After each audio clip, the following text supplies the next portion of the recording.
Partner अपनी जीत को लेकर? देखिए, जीत को लेकर हम लोग इसलिए भी कॉन्फिडेंट हैं क्योंकि ठीक है, संख्या बल उनके पास, सत्ता पक्ष के पास ज़्यादा है, लेकिन चूंकि हमारे जो कैंडिडेट हैं वो किसी पार्टी से बिलोंग नहीं करते हैं, बायस्ड नहीं है, सेक्युलर है और सुप्रीम कोर्ट के रिटायर्ड जस्टिस हैं। तो मुझे लगता है कि चूंकि इसमें कोई व्हिप जारी नहीं होती इस चुनाव में, उपराष्ट्रपति के चुनाव में, और क्रॉस वोटिंग का भी कोई सवाल नहीं उठता है, तो अपने विवेक से बहुत सारे सांसद, मुझे लगता है माननीय सांसद, इनको वोट करेंगे।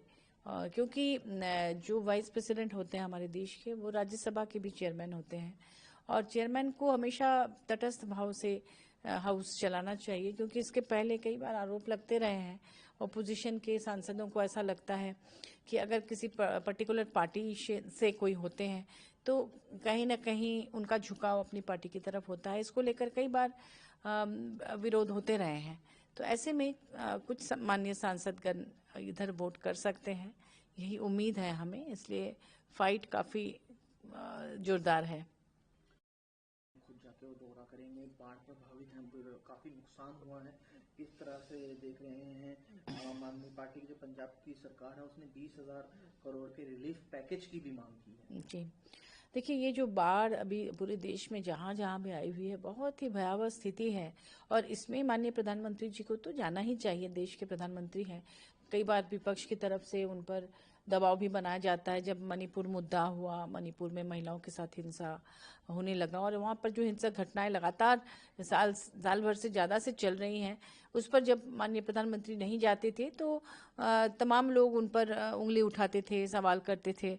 ऐसे में उनका ये निर्णय अच्छा है कि वो बाढ़ प्रभावित इलाकों में जाएंगे और लोगों को एक कहीं ना कहीं कॉन्फिडेंस भी बढ़ता है लोगों का कि वो आ रहे हैं और उनको मदद पूरी तरह से मिलनी भी चाहिए केंद्र सरकार की तरफ से। मैम, आधार कार्ड एक महत्वपूर्ण डॉक्यूमेंट माना जाए, Aadhaar valid ID for voter list but not for citizenship, 12th के लिए भी एक डॉक्यूमेंट माना गया। जी, देखिए, आधार को लेकर अगर इस तरह की बात की जा रही है तो सवाल ये उठता है कि आखिर अगर कहीं पर फर्जी आधार कार्ड बना होगा तो ये किसकी गलती है, क्योंकि आधार डायरेक्ट केंद्र सरकार के अंडर में होता है। तो इस पर ध्यान रखने की, और जो घुसपैठ की भी बात होती है, कहा जाता है कि बाहर से घुसपैठी आकर आधार कार्ड बना लेते हैं, इस तरह की बातें होती हैं।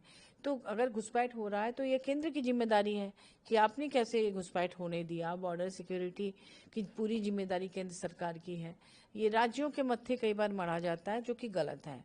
और हमारे झारखंड जैसे राज्य पर बार बार भाजपा के नेता आकर आरोप लगाते हैं घुसपैठ घुसपैठ, तो वहाँ भी कोई भी इंटरनेशनल बॉर्डर सटा हुआ नहीं है।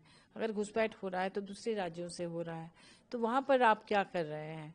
तो मुझे लगता है अगर इस तरह का है आधार को लेकर तो कहीं ना कहीं फिर से आधार को लेकर और ज़्यादा सख्त होने की सरकार को ज़रूरत है, केंद्र सरकार को। मैम, आखिरी आपसे सवाल लेना सांसद अपने अपने क्षेत्रों में कैंपेन करें, ट्रेडर्स और बाकी लोगों को इस पूरे GST 2.0 को लेकर जागरूक करें, उन्हें बताएं कितना महत्वपूर्ण है, किस तरह से आप लोग देख रहे हैं इसको? देखिए, आम जनता के लिए भले ही ये राहत देने वाला है, लेकिन राज्य सरकार को इससे कहीं ना कहीं थोड़ा दिक्कत होने वाला है। हमारे वित्त मंत्री जी ने भी प्रेस कॉन्फ्रेंस करके ये बात कही है कि इससे क्या क्या दिक्कतें आ सकती हैं राज्य में।